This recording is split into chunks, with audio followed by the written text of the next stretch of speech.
All right, we're here at the Charging Buffalo Meat House on the Pine Ridge Indian Reservation. Here's the existing building. We have some videos of the inside with guys working, and they're working away, but they're at capacity. They're at capacity after less than 5 years in service, so we are building an expansion. The outside is pretty much done. And we're going to show you the inside, show you the wonderful progress, and talk about what still needs to be done. Here we go. Got it, Sarah? I'm in. I'm in. Here. Sorry. Before you start. It's already started. Is pre-germinate to seed, because we got rain, what are we going to put in this side? It's a beautiful place.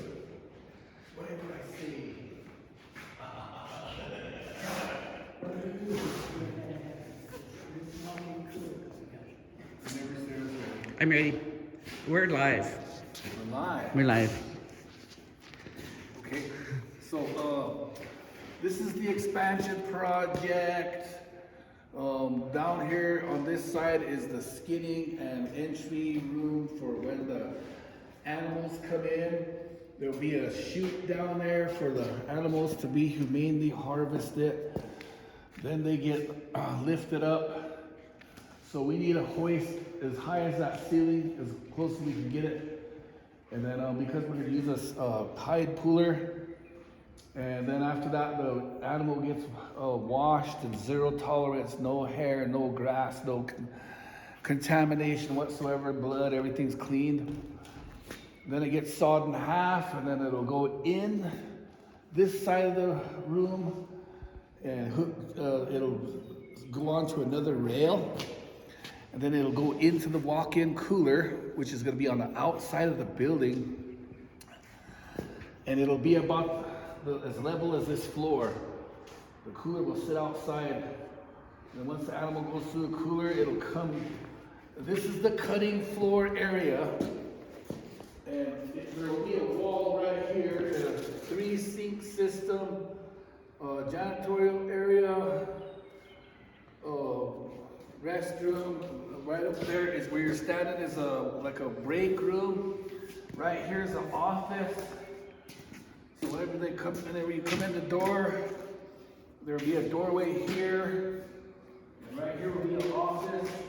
Once you come through the door, you have to step in like a bleach water solution, sterilization. Then you come right here and you wash your hands right here. That's the entry.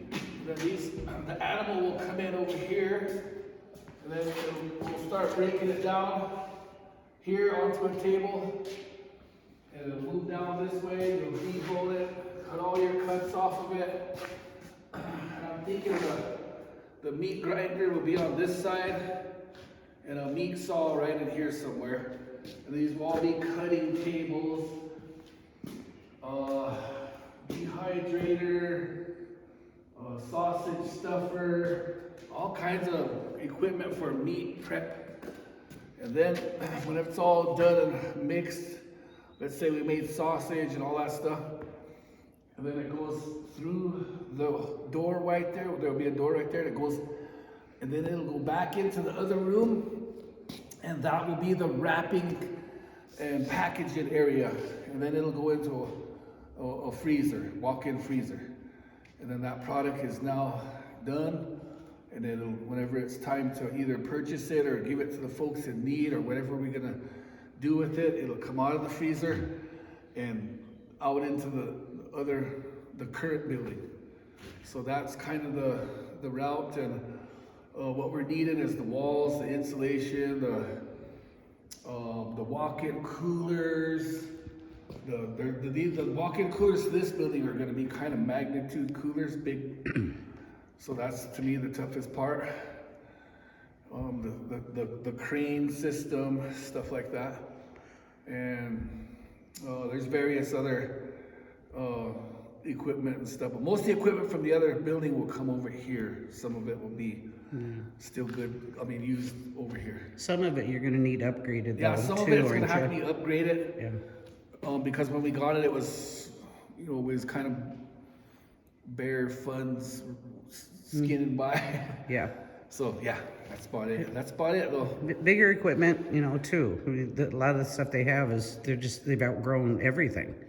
Yeah. Yeah, space and equipment. So Ma'am, so we started this about in 2018, right? We opened this up in 2018. And how soon did you reach maximum capacity over there in the one that's functioning now, in the area that's functioning now? Matter of a year or two, I think we reached. We figured out what all we could actually do in there, you know, and what volume we could handle. And so we right now trying to increase our volume and help more people. We discovered that we just outgrew the building, and so this expansion project started. Yeah. So what people do you serve? How many buffalo do you process, or how many animals you process a week? Is it just your animals, or is it where do they come from? We process buffalo mainly. That's our the main thing. But we also get beef. But we're during certain parts of the year, we're probably doing like a buffalo a day, except on weekends. We don't work on Sunday, but a buffalo a day. Sometimes whenever we have the sun dances and all the fall that gets into there. But other parts of the year, we might not do no buffalo for a while. You know, it depends on the seasons and what's available, because most of the tribal members who can afford to buy a buffalo are buying it from the parks whenever they have a surplus of animals that they want to harvest. So that's the. And how about during hunting season? How does that work for you? Hunting season could be one a day. That's what I was talking about when we get that heavier flow. Is the hunting season usually and Sundance season. There's a hunting season is in the winter, or you know, late fall, winter, and then you think it's over, but no, it kind of starts in again in the spring when Sundances start. So there's a lot of processing going in those two times. How many people do you think you're going to employ here, ma'am, when this is fully functional? I'm gonna say USDA. I'm gonna say we could probably 15 to 20 if we do everything, and if we have volume of animals, we're gonna need 15 to 20 easy. yeah, just today in full production, you've got the people are over there working hard, working steady, working fast, and there's 5 or 6 at least right now. There's probably more than that. Yeah. Well, in addition to that, you have the field, you have the fencing people, you have upkeep out in the field. Up at the house, we're doing a bunkhouse for the workers, and we got workers up there now building the bunkhouse from the what do you call it, work release, work release program. So there's more up there. Why do you need a bunkhouse here? Because a lot of the guys, we're 7 miles out of town, and a lot of the guys that need a job, because it's high rate of unemployment here and stuff. So a lot of the guys need either they don't have a ride to come out here every day, or they come from far away. So it's easier if they just come and stay as boarders, or however you say it. Yeah, and stay here, Yeah, just stay here. It's easier. Okay. Now we're running out of battery. Sorry, you guys. When the people are here, when the workers are here, do they eat here? Do they go into a restaurant, the nice restaurants in town? Or We're 7 miles away from town, so what kind of nice restaurants are there? they're the nice restaurants out there by the barbecue grill. Oh, talk about the samples we just had of the buffalo meat. It was unbelievable. So sometimes the guys will get, we have buffalo our pasture, so sometimes we harvest some meat, and we feed it to lunches, and we give it to the folks in need. Homeless shelter, Allen Youth Center, the food banks and stuff like that. And then sometimes people donate a beef, and so we'll get it and turn it into burger, and then we'll turn around and people drive up here and ask for help because they might be struggling to have, you know, not much to eat. So we're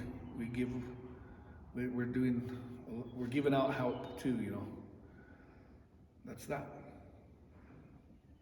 I say for the German people who are watching this, which I hope will be translated into German for those who need that, who would like us to do that. I'd like to say thank you. Thank you for a lot of donations that have come in here that have helped us to build the initial building here and is helping now to continue. But we wanted you to see what's going on and what's happening with your money, and what it's going to look like when we are finished. Thank you to everyone, all the donors, for the delicious food being cooked up here on the reservation and handed out to all the folks. Yeah. With delicious meat. Yeah, It it's is. not just the building, it's just all the food that's going out, the healthy food that's going out to people. The way people come in now and are eating buffalo meat, and it's, for some of them, they haven't had good buffalo meat for a long time. So it's really good. I don't like sauerkraut. No, just kidding.